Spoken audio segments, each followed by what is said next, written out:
오늘 9월의 마지막 주일 거룩하고 복된 날 주 앞에 예배하는 여러분에게 성령의 충만한 은혜가 함께 하시기를 주의 이름으로 축복합니다. 제가 지난 주간에 61번째 생일을 지났습니다. 제가 여기 있지 못하고 총회 때문에 지방에 내려가 있을 때 같이 총회에 참석했던 장로님들, 목사님들께서 앞에 동태탕 놓고 케이크 놓고 축하를 해 주셨습니다. 환갑을 지나면서 나이 들어간다는 것에 대한 생각이 참 많아집니다. 저보다 훨씬 연배가 많으신 30년, 40년 가까이 많으신 어르신들도 계시지만 저도 이제 인생 절반 이상을 살았잖아요. 그러니까 나이 들어가는 것에 대해서 좀 고민하게 되고, 나이 들어간다는 의미가 뭔가, 인터넷에도 제가 어른이 된다는 것은 무엇인가, 챗 GPT 같은 데다 물어보기도 하고 이렇게 했었습니다. 사람이 한번 이 땅에 태어나면 인생 주기를 따라서 누구나 성장 과정을 거치게 되고 어른이 되고 또 늙고 병들어 이 땅을 떠나가게 되는 것 같습니다. 그림을 한번 보여주시면 인생의 과정이 그렇습니다. 누구나 다 이런 과정을 거치게 되는 것이죠. 유아기가 있고 유년기, 아동기, 청소년기, 청년기, 장년기, 중년기, 노년기. 노년기를 그림을 3개를 넣어놨기 때문에 되게 길어지는 거잖아요. 지금 상황이 노년기가 길어진단 말입니다. 우리가 보통 법적으로 65세 이상이 노인인데 백수까지 한다고 하면 35년을 살아야 되잖아요. 그러니까 이제 노년기가 길어지고 있습니다. 이런 인생의 발달 과정을 따라서 생애 주기를 거쳐서 각 시기마다 발달 과정마다 그때에 맞는 과업들이 있어요. 그때 맞는 과제들이 있는데 이것을 잘 감당하고 넘어가야 정상적으로 인간이 성장하고 성숙해진다, 이렇게 말씀을 드릴 수가 있겠습니다. 나이를 먹어간다는 것, 어른이 된다는 것을 생각하면서 제 자신을 좀 돌아봤습니다. 어떤 주제가 요즘에 상담 심리 쪽에 무슨 주제가 가장 큰 이슈냐면 성인 아이예요. 성인 아이. 우리 사진 한번 보시면 성인 아이와 관련된 책들이 이것만 있겠습니까? 여러 책들이 있습니다. 상담 현장에서, 심리 치유 현장에서 성인 아이의 문제를 많이 다루고 있고 성인 아이에 대한 주제가 많이 진행되고 있는 걸 볼 수가 있습니다. 그만큼 우리 시대가 성인 아이의 주제를 많이 다루고 있고 또 이 성인 아이 때문에 공동체가, 가정이 또는 관계가 힘들기 때문에 그렇게 되는 것 같습니다. 여러분, 우리가 보면 나이를 먹었어요. 체격은 어른이 됐어요. 그런데 생각은, 우리 정신적 수준은, 삶의 모습은 아직 어린 아이와 같다. 그래서 성인 아이라고 하는 거예요. 제가 이제 60대가 되니까 보통 에릭슨 같은 그런 어떤 학자 같은 경우에는 인생의 발달 주기에 따라서 가장 완숙한 시기에, 가장 어떤 사회적 발달 단계 속에서 가장 좀 성숙한 시기를 언제라고 말하냐면 60대 중반이라고 말해요. 60대 중반쯤 되면 그분의 인격과 성품과 신앙과 삶의 모습 속에서 가장 완숙하고 성숙하고 가장 고상한 인격이 드러나야 되는데, 제가 이제 60대 중반이 곧 돼가니까 나는 과연 그런 시기를 살아가고 있나? 그런 모습으로 살아가고 있나? 제 자신을 돌아보는 거예요. 벌써 98년도에 목사 안수를 받았으니까 26년, 7년 벌써 이렇게 목사 안수 받은 지가 됐어요. 그 전에 또 10년 동안 또 전사를 했고, 그럼 이 긴 세월 동안 목회를 해왔지만 이렇게 오랜 시간 목회자를 한 저 자신이 과연 그렇게 성숙해 있는가? 그렇게 큰 그릇이 되어 있는가? 많은 것들을 품고 담아낼 만한 그런 그릇으로 되어 있는가를 돌아보게 되는 거예요. 그래서 저 자신도 막 절망적일 때가 있거든요. 내 그릇이 이거밖에 안 되는가? 내 마음 그릇이, 내 믿음의 그릇이 이거밖에 안 되는가 싶을 때 막 절망할 때가 있거든요. 그럴 때 뭘 생각하게 되느냐? 이 성인 아이를 생각하게 된다고요. 나는 성인 아이인가? 어른이 되지 못하고 나이를 먹어가면서 참 어른이 되지 못하고 나이는 어른이고 체격은 어른이지만 아직 여전히 어린 아이와 같은 내 모습은 아닌가를 돌아보면서 성인 아이에 대한 생각을 하게 됩니다. 성인 아이라는 게 뭔가 한번 보겠습니다. 성인 아이란 신체적, 사회적, 경제적으로 성인이지만 정신적으로 미숙한 사람입니다. 그래서 직장과 가정에서 자기 역할 수행에 어려움을 겪게 되고 정서적으로 불안정하고 의존적이며 감정적으로 행동하는 경향이 있다 그랬습니다. 세 번째 보면 대개 엮이는 가정에서 자라는 경우가 많고 정서적 상처를 입고 그로 인해서 성인이 되어서도 어린 아이와 같은 감정, 태도, 행동을 보인다 그랬습니다. 이들은 과거에 손상된 자아에 매달려 성장이 둔화된 18세 이상의 성인들이다 그랬습니다. 자, 어른은 몇 살부터가 어른일까요? 몇 살부터면 어른이죠? 그러니까 법적으로 20세 이상이 되면 어른이 됩니다. 20세 되는 때 성년의 날, 성인의 날 하잖아요. 그래서 20세 이상이 돼야 편의점에 가서 담배도 살 수 있고 술도 살 수 있습니다. 투표권은 몇 살부터냐면 우리 몇 년 전에 19세까지 있다가 18세로 내려왔습니다. 우리 교회도 항존직 선거를 할 때 몇 살부터 참여할 수 있느냐? 공동의회에 18세 이상 되어야 들어올 수 있습니다. 물론 중학생, 고등학생, 저학년들은 세례를 받았지만 18세 이상이 되어야 이제 선거권이 주어진다는 것이죠. 그러니까 18세나 20세 정도가 되면 어른이 됐다라고 말할 수 있고요. 보통 이렇게 신체적 기능에 있어서 성장은 20대에 끝나요. 20대 끝나고 30대부터는 뭐예요? 이제 퇴화되어가는 거예요. 신체적 기능은 그래요. 그러나 여러분 20살이면 어른일까요?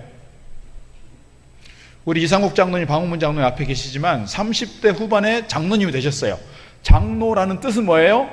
어른이라는 뜻이에요. 몇 살이 됐다고요? 30대 후반에 됐어요. 벌써 30년이 지났다고요. 그럼 지금 이제 우리가 이제 60대 넘으신 분들이 많으신데 지금 30대 후반의 분들을 보면 여기 전병규 집사님을 보면 여러분 어떻게 생각이 드십니까? 어른이구나 그 생각이 드십니까? 아직은 어리다. 어르신들이 많이 그렇게 생각할 거예요.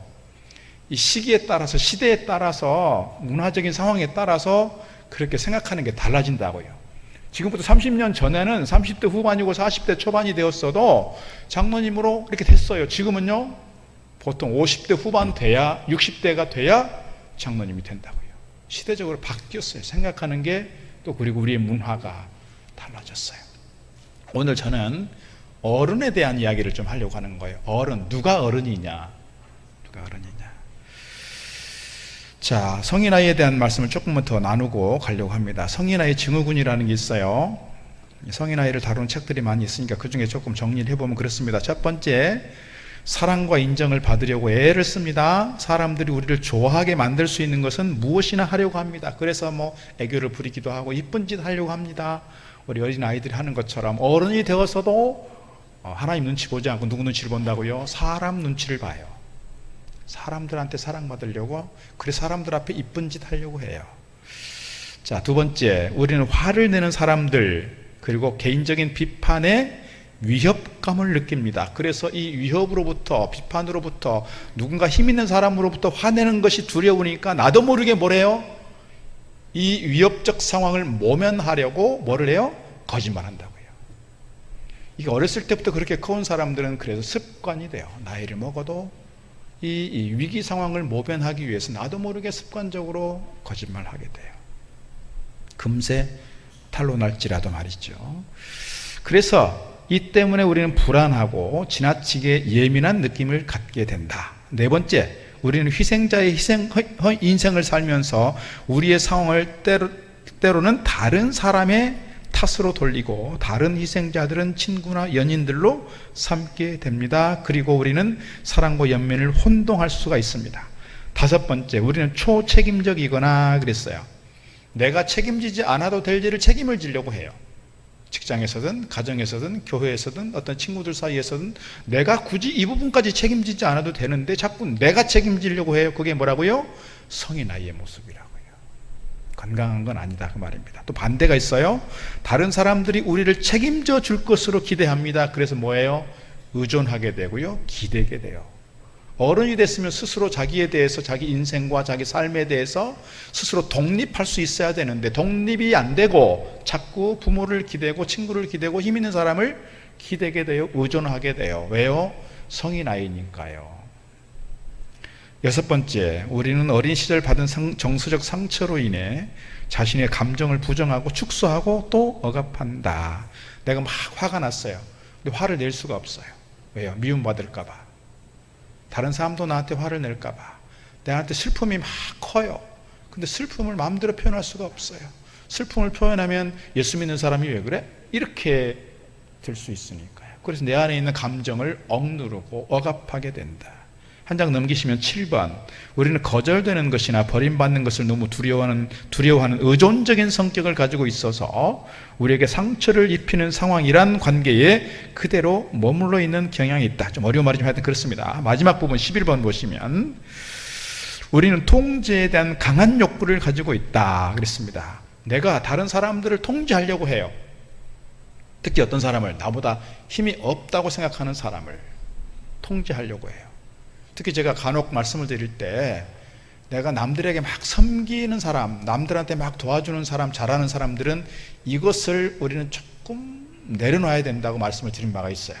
자꾸 내가 해준 만큼 보상을 받으려고 하고 내가 해준 만큼 그러면 네가 내 말을 잘 들어야지, 그런 생각할 수 있다 이 말이에요. 그러니까 내가 도와주고 내가 섬기고 내가 뭔가 이렇게 힘을 실어주는 그 과정에서 뭔가 보상받으려고 하고 그 사람을 통제하려고 하지 말아야 한다. 내 통제를 벗어나려고 하고 내 통제를 따르지 않으려고 하면 어떻게 해요? 화를 내고 짜증을 내고 너무 쉽게 예민하게 반응합니다.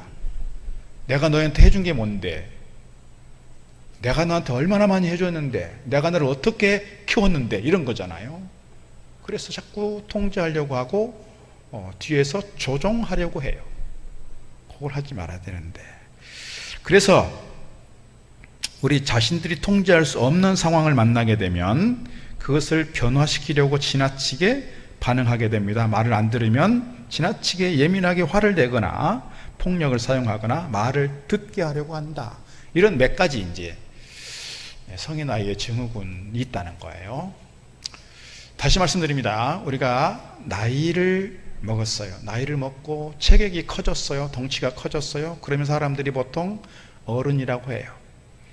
우리가 어렸을 때는 자꾸 나도 빨리 어른이 돼야지 그런 마음이 있었다고요. 어른이 되면 내가 내 마음대로 살아갈 수 있으니까 누구 통제로부터, 누구의 어떤 억압으로부터, 누구의 어떤 지시로부터 벗어나서 내 스스로 내 인생을 책임지고 살아갈 수 있으니 빨리 어른이 돼야지, 그런 마음을 갖고 살았다고요. 그런데 20살이 넘으면 어른이 되냐 이 말이죠. 어른이 안 돼요. 30이 되면 어른이 될까요? 60이 되면 어른이 될까요? 나이는 먹고 인생의 경험들은 많아졌는데 여전히 내가 건강하게 자라지 못하고 정신적으로 정서적으로 안정되지 못하고 성숙하지 못하면 나도 여전히 어떤 모습이 된다? 성인 아이의 모습이 된다. 이것을 우리에게 가르쳐 주고 있습니다. 자, 컴퓨터에 물어봤어요. 챗GPT나 네이버에도 물어보는 게 있잖아요. 어른이 된다는 것은 무엇인가 하고 물었어요. 가장 결정적으로 네 가지를 얘기했는데요. 정신적인 성숙, 경제적인 자립, 사회적 책임감, 그리고 정신적인 성장의 요소를 가지고 있다. 성숙한 것은 이미 성장에 있는 거고요. 성장은 지금도 여전히 끊임없이 계속해서 성장하고 변화해가고 있다. 그런 얘기죠. 중요한 게 두 가지가 딱 와닿았어요. 하나는요, 정신적 성숙이에요. 내가 과연 나이를 먹어가면서 성숙한 사람이 되어 있는가. 또 하나가 있어요. 사회적인 책임감이라는 거예요. 어른이 된다는 것은 스스로 자기 삶을 책임진다는 것도 있지만 정말 어른이 된다는 것은 나 혼자만의 문제가 아니라 나와 함께하고 있는 가족들이나 내가 속해 있는 공동체 내에서 내가 이 사회적 관계에 대해서 사회적인 부분들에 대해서 내가 책임적 존재로 서 있느냐. 이게 어른이라는 거예요. 어른. 내가 공동체에 속해 있으면서 가정이라고 하는 울타리 안에 있으면서 교회라고 하는 울타리 안에 있으면서 내가 울타리 전체를 책임지려고 하지 않고 그냥 나만 나만 이렇게 챙기는 사람들은 어떤 사람이다? 성숙하지 못한 사람이다. 그런 이야기입니다. 우리가 속해 있는 공동체 내에서 내가 사회적인 책임을 다할 때 어른이다, 그런 얘기죠. 여러분 한번 눈을 감고 한번 생각해 보세요. 우리 공동체 안에서, 우리 교회 안에서 이분은 정말 우리 교회의 어른이야 라고 딱 떠오르는 분들이 계십니까?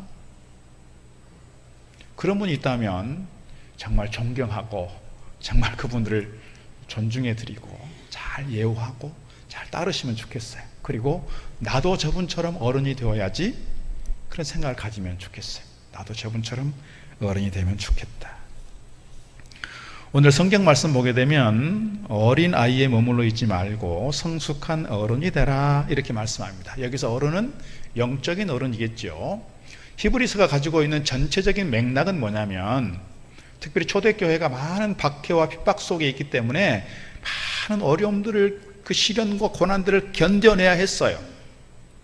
그 고난과 시련을 견뎌내고 있는 그 초대교회 성도들을 격려하고 권면하고 그들이 믿음 안에서 굳게 설 것을 강력하게 권고하는 말씀이 히브리서의 전체적인 주제라면, 오늘 본문의 말씀은 조금 포인트가 달라요.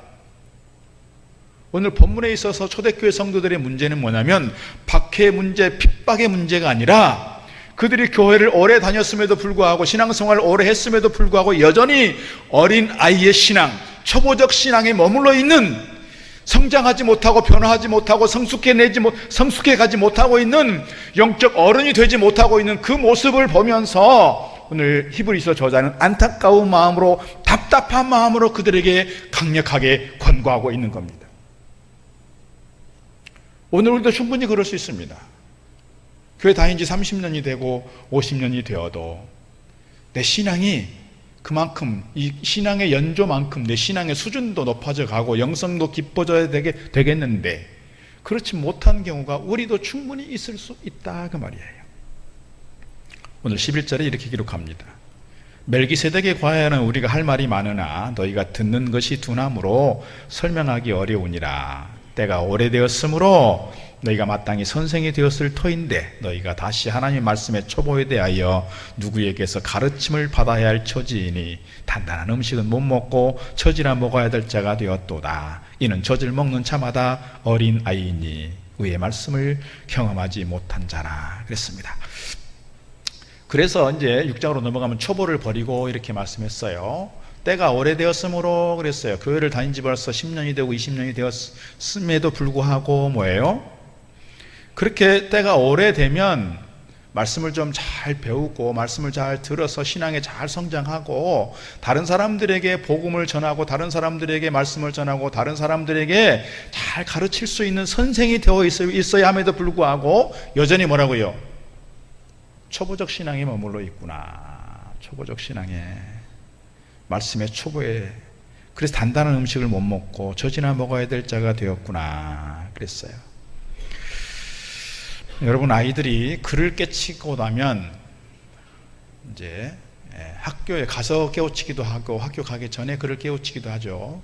저희 큰아이 같은 경우에는 어렸을 때 성경을 읽다가 그림 성경 같은 걸 읽다가 한글을 깨우쳤어요. 깨우치는 방법도 여러 가지겠죠. 한글을 깨우치고 나면 더 이상 배울 게 없느냐? 그게 아니잖아요. 한글을 깨우치고 나면 더 많은 학문을 위해서 초등학교에 가고 중학교에 가고 고등학교도 가고 대학도 가고 여러 가지 학문들을 하는 거예요. 한글만 깨치면 되는 것이 아니라 한글을 깨치는 것을 기초로 해서 수학도 배우고 자연과학도 배우고 사회과학도 배우고 역사도 배우고 윤리도 배우고 배우는 거예요. 학문의 폭이 넓어져 가는 거예요. 우리가 처음 주님 만났을 때 주님 만났던 그 은혜에 대한 감격으로 끝나는 것이 아니고 내가 이 은혜의 감격을 기초로 해서 내가 말씀을 배워가고 이 초보적 신앙이 아니라 이제는 계속해서 내 신앙도 주님을 아는 지식도 성경에 대한 지식도 사역에 대한 경험도 계속해서 커져가야 되는 것이 자연스러운 일이다, 그 말이죠. 그런데 가끔씩 옛날 일을 말하시는 분들이 있어요. 40년, 저도 가끔씩 설교할 때 그런 얘기 하잖아요. 저도 어렸을 때 제가 주님 만났던 경험, 얼마나 뜨겁게 주님을 섬겼고 예배했던 경험, 부흥회마다 쫓아다니면서 밥솥 걸어놓고 밥해 먹으면서 그렇게 부흥회 찾아다녔던 경험들 말씀을 드리는데 저도 좀 반성이 돼요. 우리가 옛날 얘기만 자꾸 반복하는 것은 사실은 뭐에 머물러 있다? 과거에 머물러 있다. 그런 거예요. 옛날 우리가 경험했던 그것이 중요한 것이 아니라 그것을 근거로 하고 그것을 기초로 해서 지금 우리가 살아가는 집을 잘 지어야 하는데, 지금 내가 살아가는 집 짓고 있는 것은 생각하지 않고 자꾸 뭐만 본다고요? 기초만 생각한다고요. 기초를 잘 했으면, 기초를 든든하게 잘 세웠으면 그 다음에 기둥도 세우고 벽도 세우고 지붕도 세우고 이 인테리어도 해서 사람들이 부러워할 만한 아름답고 멋진 집을 지어야 하는데 뭐만 생각한다고요? 기초만 잘했다고 생각하는 거예요. 기초만 잘했다고.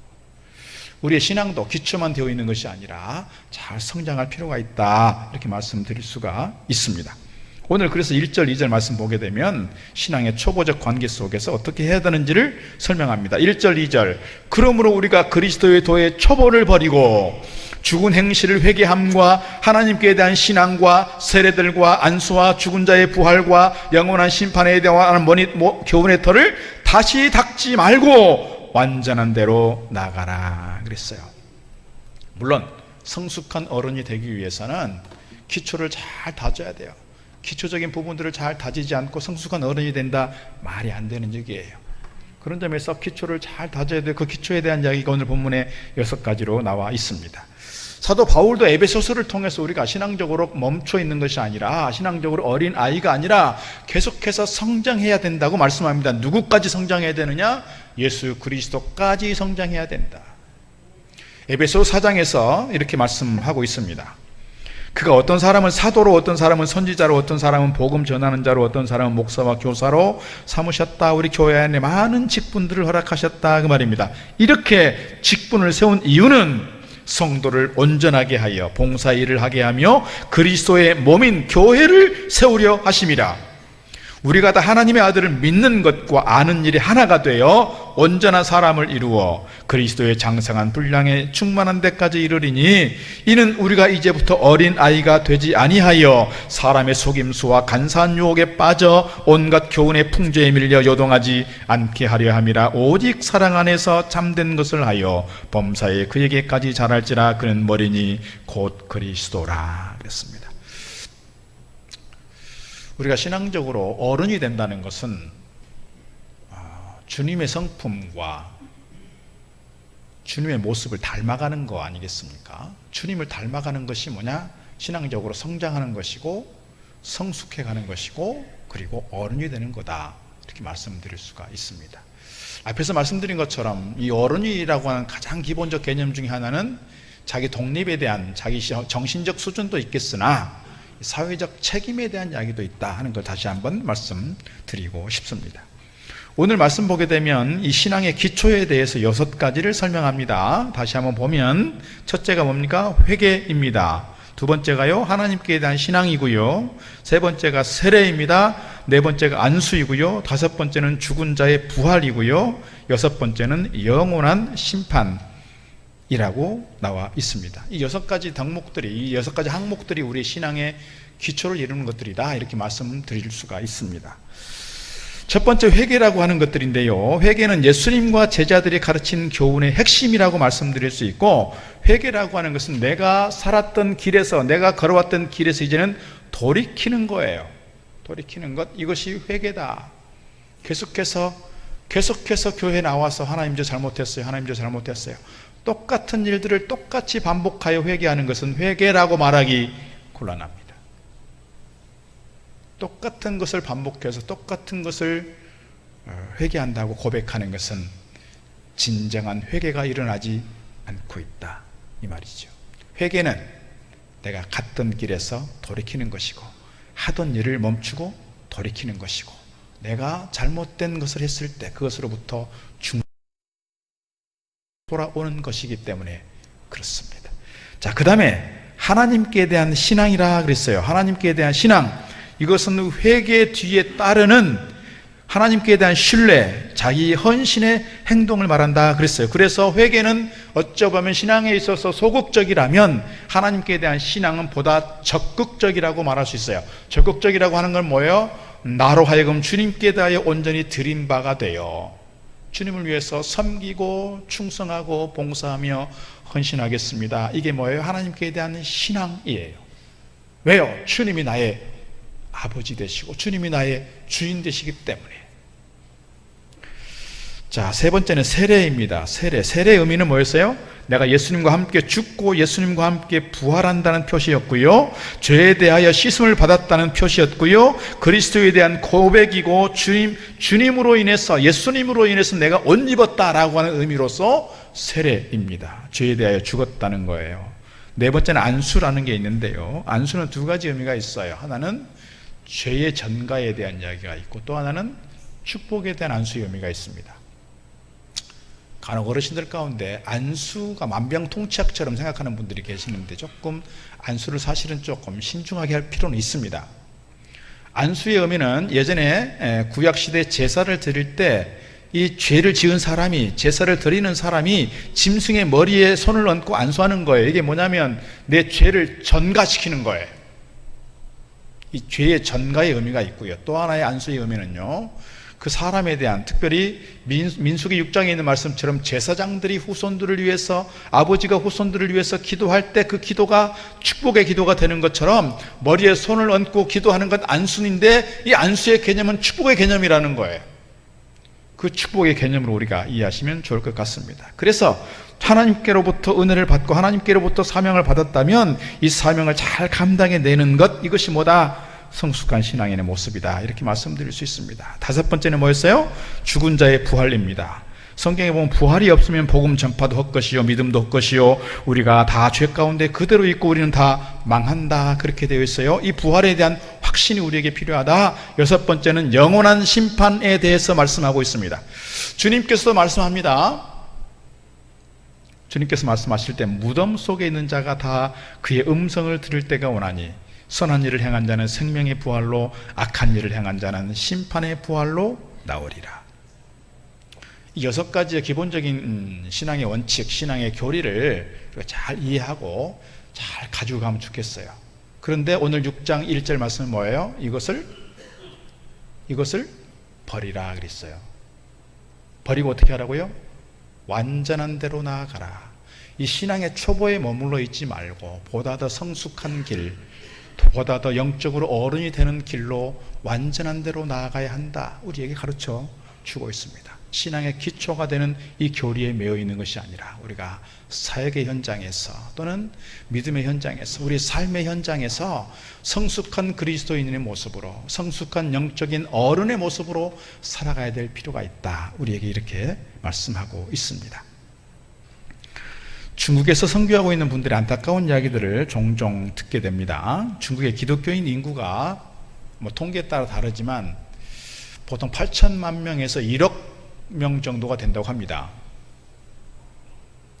지금 중국 인구가 16억 정도 된다고 하는데 상당한 퍼센테이지의 기독교인들이 생겨났습니다. 벌써 수천 명씩 모이는 교회들이, 여러 교회가 생겼고 정말 선교 현장에 가면 많은 사람들이 모인다는 거예요. 그래서 그냥 수천 명이 모여서 예배하는 그런 현장들이 많이 생겼고, 물론 이제 삼작교회냐 가정교회냐 이런 문제가 있긴 하지만, 중요한 건 뭐냐면 그렇게 1억 명이나 되는 그리스도인들이 있는데 신앙적으로 성숙하지 못한 것 때문에 선교사님들이 많이 안타까워한다는 거예요. 일단 목회자들이 없어요. 제대로 훈련받은 목회자들이 없어요. 그래서 제대로 가르치질 못해요.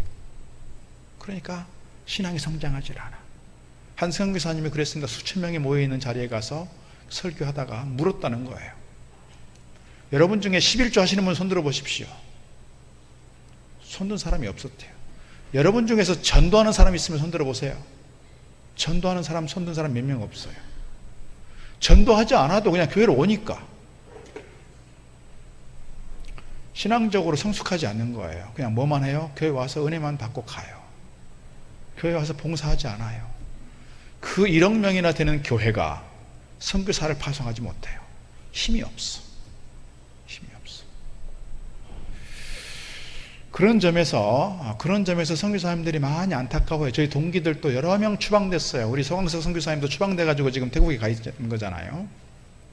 그런 상황이니까 많이 안타까운데, 그래도 희망을 걸 수 있는 것은, 그래도 우리가 기대할 수 있는 것은 뭐냐면, 저 1억 명이나 되는 많은 사람들이 어떻게든지 신앙 안에서 깨달음이 생기고 말씀 안에서 복음을 듣고 신앙적으로 성장하면 저들을 통해서 하나님께서 어떻게 일하실지, 하나님께서 저들을 통해 어떻게 사용하실지 기대감이 있다고요. 희망이 있다고요.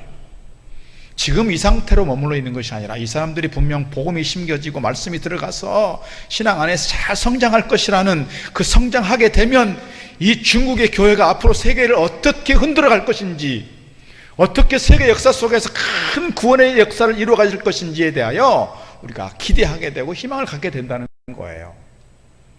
저도 그런 생각을 해요. 저도 막 절망적일 때가 있잖아요. 내 그릇이 이거밖에 안 되는구나. 다들 막 속상할 때가 있고 화가 날 때가 있고 막 그럴 때 막 내가 막 내 안에 있는 그 화 에너지를 막 견딜 수 없어서 그렇게 힘들 때가 있다고. 잠이 안 올 때가 있고요. 그럴 때 막 제 자신에 대해서 절망해요. 내 그릇이 이거밖에 안 되는구나. 그럼에도 불구하고 기대하는 것은 뭐예요? 내가 이 상태에 머물러 있는 것이 아니라 나도 성장할 수 있어. 나도 성장할 수 있어. 내가 계속해서 말씀과 실험하고 기도하면서 내 자신을 돌아보는 가운데 내 자신의 약한 부분 하나하나를 돌아보고 점검해 가면서 내 자신을 깨달아가고 내 자신을 알아간다는 점에서 내가 성장할 수 있지 않을까요? 변화할 수 있지 않을까요? 그러면 지금보다는 더 어른이 될 것 같아요. 지금보다는 더 성숙해질 것 같아요. 지금보다는 더 사람들에게 선한 영향력을 끼칠 수 있고 은혜를 주고 감동을 줄 수 있는 목회자 될 것 같아요. 그런 제 자신에 대한 기대감을 가져보는 거예요. 우리가 다 그럴 것 같아요. 내가 지금 교회를 몇 년을 다녔는데, 내가 지금 교회 생활하면서 어떤 직분을 가지고 어떻게 사역했는데 내가 이거밖에 안 되나 싶을 때 오늘 우리에 대해서 절망하는 것이 아니라 그럼에도 불구하고 어떻게 하자고요? 희망을 가져보자고요. 기대해 보자고요.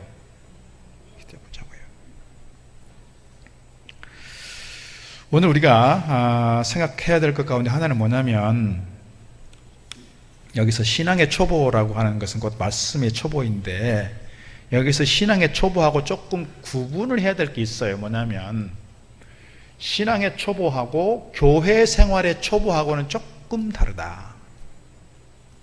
그러니까 아까 말씀드렸듯이 우리가 정신적, 정서적 관계 속에서 성장 과정 속에서의 성인 아이만이 아니라 신앙생활의 성인 아이들이 있다고 그랬잖아요. 다시 말씀드리면 교회 나와서 10년이 지나고 20년이 지나고 30년이 지나면서 무엇에 익숙해져요? 교회 생활에 익숙해져요. 교회에서 어떻게 예배하고 어떻게 기도는 어떻게 하고 헌금 생활은 어떻게 하고 또 나에게 그런 어떤 일들이 많아지다 보면 뭐가 생겨요? 직분도 생긴다고요. 서리집사만이 아니라 안수집사가 되기도 하고 권사가 되기도 하고 장로가 되기도 하고, 그래서 교회 여러 가지 역할들을 맡아서 섬기게 돼요. 그럼 사람들이 다 어떻게 해요? 저분은 참 믿음이 좋은 분이다 이렇게 존경하게 되죠. 그러나 정말 그분이 가지고 있는 내면을 들여다보았을 때 교회를 오래 다니고 교회에서 중요한 역할을 하고 있고 중요한 직분을 맡고 있다고 해서 그분이 항상 신앙적으로 성숙해 있느냐? 그건 또 아니라는 거예요. 교회를 오래 다녔어도, 신앙생활을 오래 했어도 오늘 초대교회처럼 교회에서 중요한 역할을 하고 있음에도 불구하고 그분의 정서적, 신앙적 수준은 어린 아이의 수준일 수 있다 이거예요. 반대도 있습니다.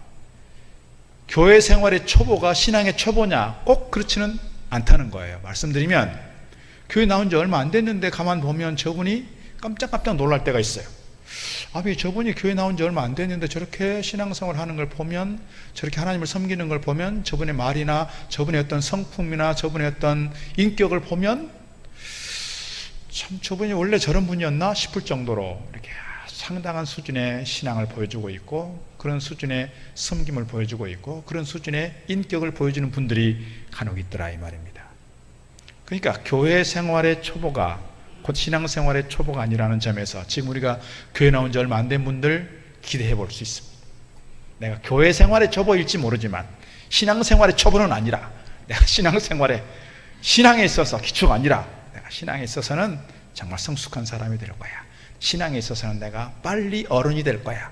그런 마음 가지고 기도하고 기대하면서 믿음으로 가면 좋겠어요. 그래서 이를 위해서 뭐예요?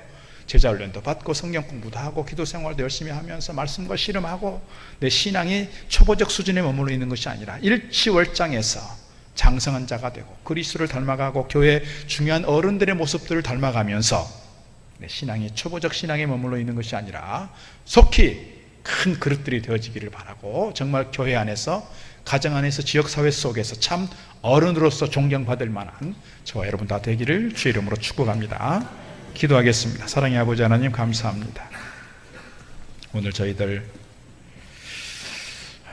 해가 바뀌고 나이를 먹어가면서 오늘 우리가 어른이 되어 가지만 정말 오늘 우리가 영적인 어른이 되어 있는지를 돌아봅니다. 하나님, 내 자신의 추한 모습을 보고 내 자신의 약한 모습을 보면서 절망할 때가 있고 실망할 때가 있으나, 그럼에도 불구하고 저희들 주님 말씀 붙잡고 기도하며 예배하며 주님의 사명 감당해 가는 과정 속에서 우리의 신앙이 잘 성장하게 하시고 우리의 믿음도 성장하게 하시고, 정말 영성으로 우리의 어떤 신앙으로 우리의 어떤 섬김과 예배의 모습으로 주님 맡겨주신 직분과 사역을 감당해 가는 과정 속에서 정말 성숙한 어른의 모습으로 설 수 있도록 인도하여 주옵소서.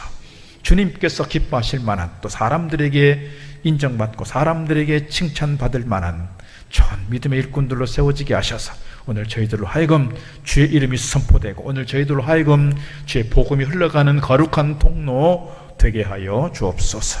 예수님 이름으로 기도드리옵나이다. 아멘. 찬송가 353장 찬송합니다. 무엇과도 주님을 바꾸지 않으리. 다른 어떤 은혜 구하지 않으리. 오직 주